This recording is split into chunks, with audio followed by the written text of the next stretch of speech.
Every team, every topic, everywhere. This is Believe.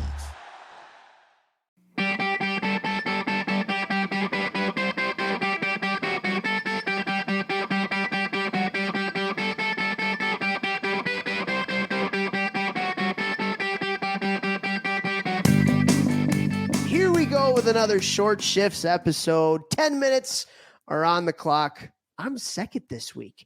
I'm pretty pumped for that. How excited do you think people were when they heard your voice first on Wednesday? Either excited or not excited. I guess are the two choices. I don't know. It's been a long day. Anyways, 10 minutes are on the clock. Vex has no idea what the topic I'm going to come at him with. Vex, should you choose to accept this challenge, the topic of today is lineup construction. So I want to kind of know the types of players you like to play with. I want to know like how, if you're a coach, how you like to design your lines, how you like to design your D pairs. I want to know just how you would put together a lineup based on the skill set that you have with your players. Go. You know what I absolutely hated as a player was balancing the lines. Specifically, like this happened in a lot of European pro leagues that I played in. Mm-hmm. So I played for two coaches who wanted to balance the lines, but like in doing that, you didn't let your horses free.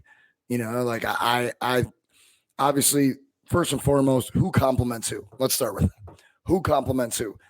Don't put two shooters on the line. Put a shooter with a passer and a grinder. You know, like a pretty simple formula.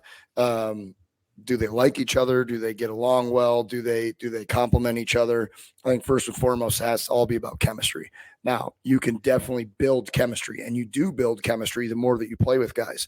But there's also something to say when you put a line together and the first day they're just buzzing and they kind of know where each other are, and you could tell, ooh, this is going to be a good line. Conversely, you also see it on the opposite side. Guys on the first day just not happy with each other, two shooters on the same line, you know, like just so chemistry, put them together is the first thing I would talk about. I would say, you know, usually first line is going to be a little bit heavier skill. Fourth line is going to be less skill, more will. My fourth line guys, I would love to be my penalty killers if possible. Depends on the age. I'm talking older teams here, I guess. Top lines would be more of your power play. Depending on the league and the age too, though, like if it's pro, if it's college, you know, like there's guys who really love playing power play and penalty kills. So chemistry, makeup of the individuals, those two are things that matter the most. I think ideally from an offensive standpoint, if you can always get a passer, a shooter, and a guy who's able to go and get the puck, that's a pretty good recipe to make some stuff happen. Absolutely, dude. Absolutely. I think I go back to my experiences. Like I was a passer and I loved guys who loved to score. I loved playing with guys who loved to score. Now, that's why you love playing with me. We were sick together, though. Everybody's laughing. We were actually good. I don't know. X love to score. I love to pass the puck to people. Dude, it was awesom. I wish that we could have played together like in USHL, college or pro, because I had so much. Playing with you was like playing with Playing with you was the same as playing with Stas. Like it was like you just knew where I was going to be. You're good looking. I'm an idiot. You're smart. I'm not. You know, like you just had this ability that you knew where guys were. It was so fun playing with you. Anyway, sorry. What I will say though is it's interesting you talk about like kind of balancing it out with like a passer, a shooter, and a grinder. I didn't want to play with people who weren't grinders. I hated playing with guys who didn't compete. Yeah. Hated it. Yeah. Absolutely hated it. Then that's the thing for like the kids listening. If you want to make yourself more marketable, let's call it, like if you want people to want to play with you, like compete, get them the puck, especially if you want to play on an offensive line. Like if you even the guys in the NHL that aren't necessarily what you would think are first or second line guys, but they like love to grind and go get the puck and get it to the skill guys and then go to the net and they'll get rewarded with goals. Like you look at Hyman, right? Hyman from Edmonton. Guy just works. Yeah. Guy just works, gets it to McDavid and goes to the net. You know, how many players playing in the NHL or playing high level hockey or had success, you know, at different stops at high level hockey were those type of players? They were just willing. They were just absolutely willing. And so I think a lot has to be said. Now you have to be smart. You know, really smart players don't like playing with dumb hockey players. I'll tell you that much. But like if you're smart, and part of that smartness is just, hey, go get the puck and give it to me, and then go to the net. Go to the net. I'll do the rest. Like really skilled players are always open. They'll tell you they're always open when they come back to the bench if you don't give it to them.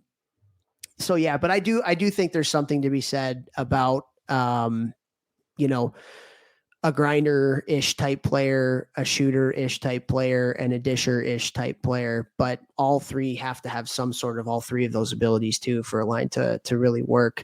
For like the coaches out there, I think one of the things when it comes to like putting together a lineup, I'm always been a big believer in soliciting the advice of your top players on who they want to play with. Yeah. So like always talking to those guys about, hey, who are you feeling like you're having some chemistry with? Who do you feel like you want to play with?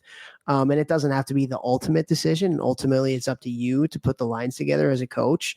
But I always thought it was really important. And I always appreciated that when I was a top player on some of the teams that I played for, when the coaches came up and were like, hey, you know, who do you feel good with? Like who, you know, I think that's important. Also, we haven't talked about D yet.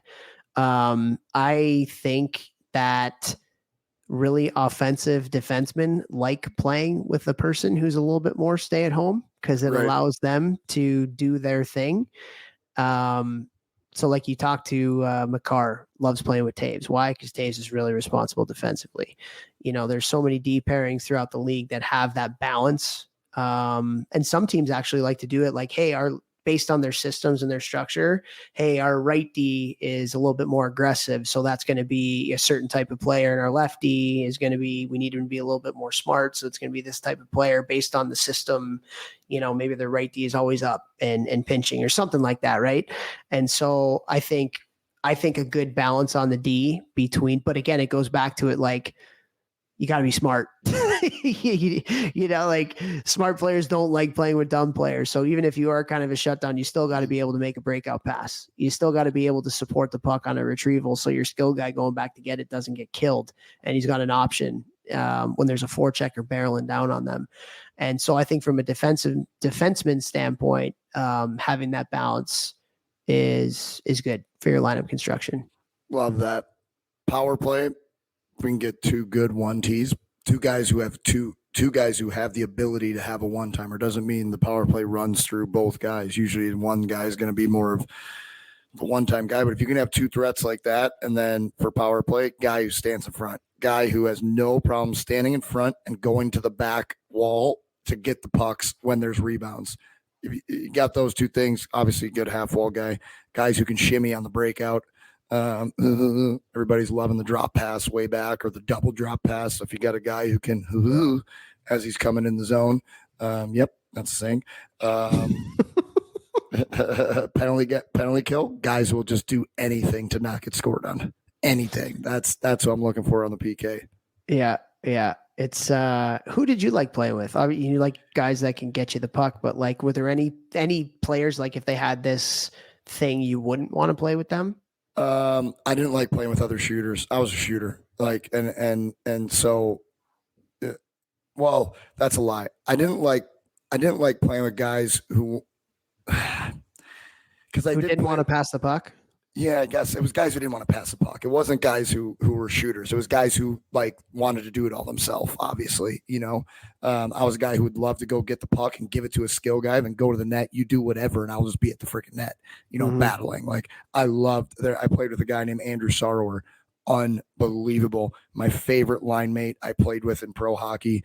I had the best year of my career in Austria when I was crushing that league because he just let me be me, and he was like you and like Stas, maybe a little bit more gritty to his game also.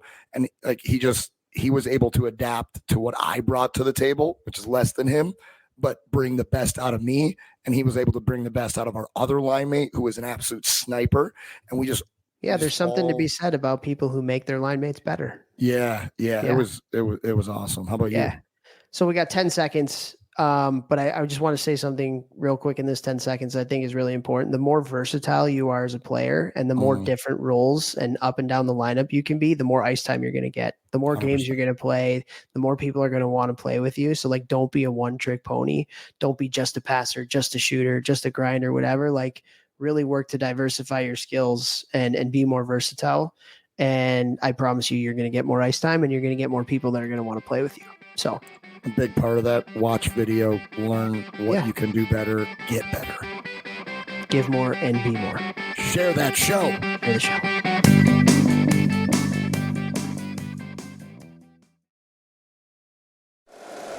If you like the show, please take a moment to rate, review, and subscribe. It really does help the show to grow.